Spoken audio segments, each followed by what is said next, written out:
పెళ్ళైనా పండగైనా వేడుక ఏదైనా పట్టుచీరల ప్రత్యేక వేదిక వారాహి సిల్క్స్. నమస్తే, వెల్కమ్ టు సుమన్ టీవీ. నేను పద్మిని. ప్రస్తుతంతో పాటు ప్రముఖ ఆధ్యాత్మికవేత్త, ఆస్ట్రోన్యూమరాలజిస్ట్, ఎనర్జీ వాస్తు స్పెషలిస్ట్, శ్రీ విద్యోపాసకులు శ్రీమతి జయప్రద గారు మనతో పాటు ఉన్నారు. మాట్లాడదాం. నమస్కారం అండి. నమస్తే అమ్మా, శ్రీమాత్రే నమః. మకర రాశి వారికి మరి జూలై మాసం ఎలా ఉండబోతోంది జయప్రద గారు? మకర రాశి వాళ్ళకి ఈ జూలై మాసంలో కాసంత పనులు ఫాస్ట్గా వెళ్ళే అవకాశం ఉంటుంది. ఎందుకంటే వీళ్ళకి అన్నిటికంటే అన్ని గ్రహాలు కంటే భాగంగా ఎక్కువగా ఏంటంటే గురువు ఒక అనుగ్రహం. గురువు ఒక అనుగ్రహంతో అన్ని సాధించుకొస్తారు.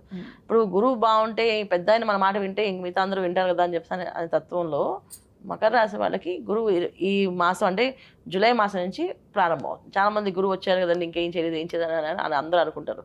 కానీ గురువు వచ్చిన తర్వాత సాధించడం అనేది టైం పడుతుంది. ఎవరికైనా ఒక 30 రోజులు పడుతుంది. ఏదైనా సరే పెద్ద ప్లానెట్స్ కదా, ఏదైనా వాటి నుంచి ఒక రావాలి కదలిక అనేది ఒక 30 days ఈజీగా పడుతుంది. సో జూన్లో ఆయన వచ్చారు, కానీ జూలై నుంచి ఆయన ఒక ఫలితాలు మకర రాశి వాళ్ళకి పూర్తిగా ఫలితాలు బాగున్నాయి. ముఖ్యంగా ఉద్యోగస్తులకి, వ్యాపారస్తులకి ప్రమోషన్స్ వచ్చే అవకాశము, ఉద్యోగంలో ప్రమోషన్స్, ఉన్నతమైన స్థానాలకు వెళ్ళే అవకాశము, వీళ్ళు ఊహించే దానికంటే పెద్ద స్థానానికి వెళ్తారు. అయితే ఏంటంటే జాతకంలో ఎప్పుడు కొన్నా గోచారీత్యా రాశి ఫలాల్లో నేను చాలా కామెంట్స్ విన్నా, మీరు చెప్తున్నారు మాకు జరగట్లేదండి అని చెప్పేసి. ఇది జరగకపోవడానికి కారణం ఏంటంటే గోచారరీత్యా అంటే వరల్డ్ మొత్తం మీద ఉన్న ప్రపంచంలో ఉన్న అందరికీ ఈ రాశిలో ఈ నక్షత్రం మకర రాశి అయితే వాళ్ళకి వర్తిస్తుంది. సో ఈ గోచర ఫలితాలు అందరికీ బాగుంటాయి.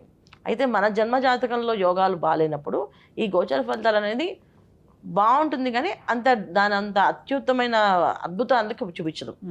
బాగుంటుంది అంటే మనం చేసే పని, బయటకు వెళ్ళాము క్షేమంగా వెళ్తాం, లాభంగా వస్తాం, ఇవి జరుగుతాయి.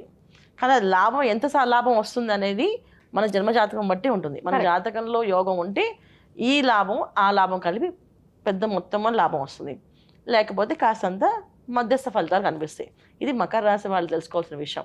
ఇంకొకటి ఏంటంటే లగ్నంలో ఒక్కొక్కసారి 4-5 గ్రహాలు 5 గ్రహాలు ఉంటే మాత్రం వాటి ఒక ఎనర్జీ పోతుంది. ఇంకా ఆ జాతకాన్ని మనం ఖచ్చితంగా పరిశీలన చేసి దాని పరిహారాలు చేసుకుంటూ వెళ్ళడమే తప్ప అదేదో మనకి రావట్లేదు అని చెప్పి చాలామంది బాధపడుతూ చెప్తున్నారు. చాలా కామెంట్స్, నా విషయమే కాదు, చాలా మంది జ్యోతిషులు చెప్తున్న రాశి ఫలాల్లో కింద కామెంట్స్ పెడుతున్నారు. పాపం పెట్టినప్పుడు నాకు అనిపించింది, ఇది గోచార ఫలితాలు అంటే ప్రపంచంలో జరిగే అన్ని విశేషాల్లో కలిపి ఉంటుంది. మకర రాశి వాళ్ళకి, ఈ రాశి వాళ్ళకి ఏం జరుగుతాయంటే విదేశీ యోగాలు, విదేశాల్లో సెటిల్ అయిన వాళ్ళకి వివాహాలు అయ్యే అవకాశాలు, ఇవన్నీ బ్రహ్మాండంగా జరుగుతాయి. ఎందుకంటే తృతీయ స్థానంలో వీళ్ళకి శని భగవానుడు, సప్తమ స్థానంలో గురువు. ఈ 2 కాంబినేషన్స్ ఏంటంటే చేయలేని పనులు, చేయలేము అనుకునే పనులు, వదిలేసిన పనులు కూడా చెయ్యగలరు, మీ వల్ల అవుతుంది, సాధించగలరు అనే తత్వాన్ని తీసుకొచ్చేస్తుంది.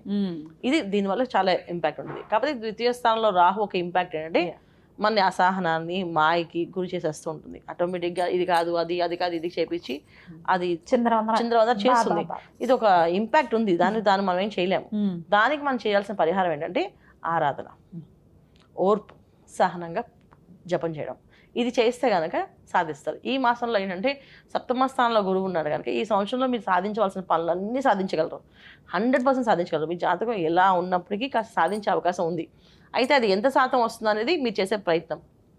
ఇక్కడ ఖచ్చితంగా ప్రతిరోజు గుడికి వెళ్ళి ప్రదక్షిణాలు చేసాం అనుకోండి, 100% ఈ సంవత్సరంలో మనం సాధిస్తాం. ఎందుకంటే గురువు ఒక అనుగ్రహం కావాలి, మిగతా గ్రహాల ఒక అనుగ్రహాలు ఉన్నా లేకపోయినా ఈ గురువు ఒక అనుగ్రహం పూర్తిగా కావాలంటే ఆయన్ని మనం ఎప్పుడు కూడా పూజించాలి. ఎలా పూజించాలంటే గుడికి వెళ్ళి పూజించాలి. నచ్చిన దేవుడు, లక్ష్మీ నరసింహస్వామి పూజించండి, శివుణ్ణి ఆరాధించండి, దత్తాత్రేయుని ఆరాధించండి, మొత్తం ఎవరైనా ఆరాధించవచ్చు. రోజు గుడికి వెళ్ళాలి. గుడికి వెళ్ళడం అనేది రూల్.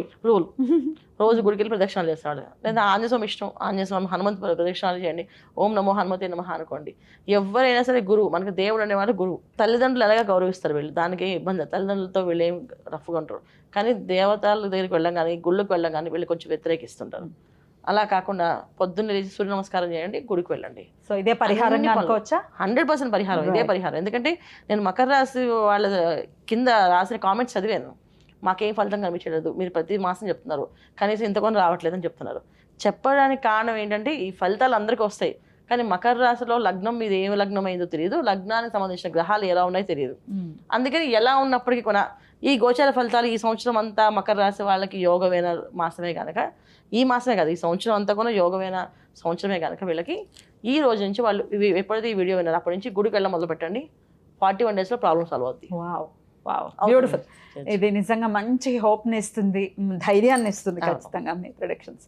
చాలా అద్భుతంగా తెలియజేశారు, కృతజ్ఞతలు అండి. ఇక నెక్స్ట్ వీడియోలో కుంభరాశి గురించి తెలుసుకుందాం. నమస్కారం అండి. నమస్తే అమ్మా, శ్రీమాత్రే నమః.